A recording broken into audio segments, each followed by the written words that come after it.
जोहार दोस्तों, मैं आदर्श सन्नी आप लोगों का स्वागत करता हूं आपके अपने यूट्यूब चैनल लर्न विथ आदर्श सन्नी में।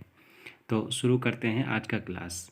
आज का क्लास में हम लोग देखेंगे औपचारिक शिक्षा, अनौपचारिक शिक्षा एवं निरौपचारिक शिक्षा में अंतर। पिछले क्लासों में हम लोग देखे थे औपचारिक शिक्षा, अनौपचारिक शिक्षा और निरौपचारिक शिक्षा की परिभाषा एवं विशेषताएं। आज हम लोग देखेंगे औपचारिक शिक्षा, अनौपचारिक शिक्षा और निरौपचारिक शिक्षा में अंतर। तो आइए शुरू करते हैं आज का क्लास।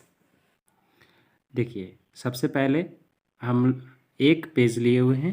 पेज में 3 लाइन खींचे हुए हैं, 4 लाइन। एक में क्रम संख्या है, दूसरा में औपचारिक शिक्षा, तीसरा कॉलम में अनौपचारिक शिक्षा और चौथा कॉलम में निरौपचारिक शिक्षा।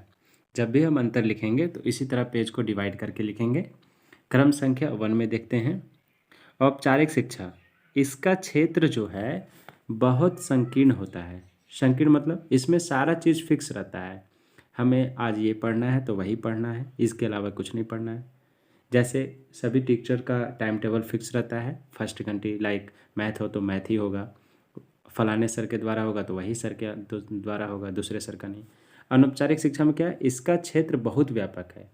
मतलब अनौपचारिक शिक्षा में कुछ फिक्स्ड नहीं रहता है। व्यक्ति जहाँ चाहे, बालक जहाँ चाहे वहाँ सीख सकता है। अपने आस पड़ोस से, मित्र से, अपने परिवार से, चलते फिरते भी सीख सकता है।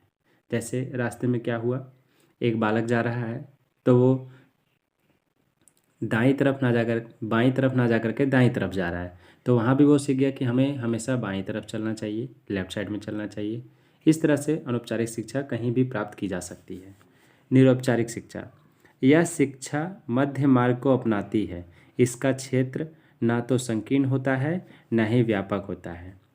ये हम लोग परिभाषा में भी देखे हैं। ये अनौपचारिक और औपचारिक शिक्षा का मध्य मार्ग है। इसका ना तो क्षेत्र संकीर्ण है ना ही व्यापक है। ठीक है, अब चलते हैं क्रम संख्या 2। यह शिक्षा सुनियोजित व व्यवस्थित ढंग से दी जाती है। जैसा कि हम लोग परिभाषा में भी देखे थे, यह शिक्षा क्या है, प्री प्लानिंग रहता है और सब फिक्स्ड ढंग से मतलब व्यवस्थित ढंग से दी जाती है। और अनौपचारिक शिक्षा में देखते हैं, इसके लिए कोई योजना नहीं बनाई जाती है, बल्कि व्यक्ति इसे आकस्मिक रूप से प्राप्त करता है। इसमें कोई प्री प्लानिंग नहीं रहता है। व्यक्ति जब जहाँ चाहे वहाँ कुछ ना कुछ सीख ही लेता है। और निरौपचारिक में क्या है, यह शिक्षा भी योजना बनाकर दी जाती है। यह शिक्षा भी योजना बनाकर, जैसे कोई विश्वविद्यालय ओपन यूनिवर्सिटी में एडमिशन कराया हुआ है तो उसमें भी योजना बना करके पढ़ना होता है। सिलेबस फिक्स रहता है, लेकिन यही है कि उसमें क्लासेस फिक्स नहीं रहता है ना। जैसे हम लोग टीवी से कुछ सीखते हैं, नेट से सीखते हैं, तो ये भी एक प्रकार का योजना से ही सीखा जाता है। अब आगे बढ़ते हैं हम लोग।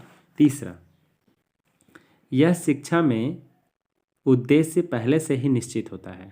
मीन्स औपचारिक शिक्षा में क्या रहता है, इसका जो उद्देश्य रहता है वो पहले से ही निर्धारित रहता है, निश्चित रहता है। जबकि औपचारिक शिक्षा में ऐसा नहीं है।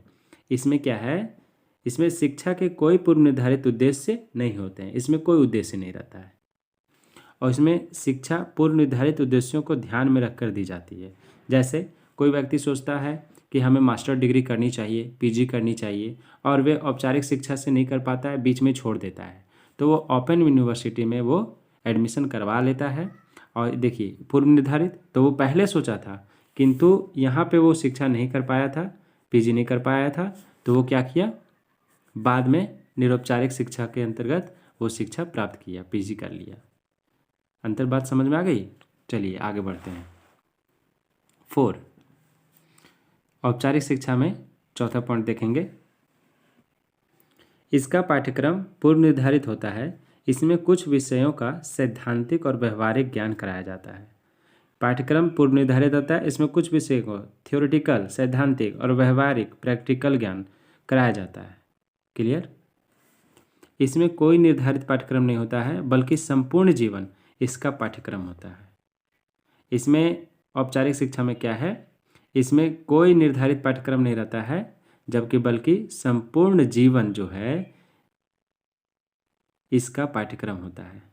जब तक मनुष्य जीवित रहेगा तब तक कुछ न कुछ सीखता ही रहेगा।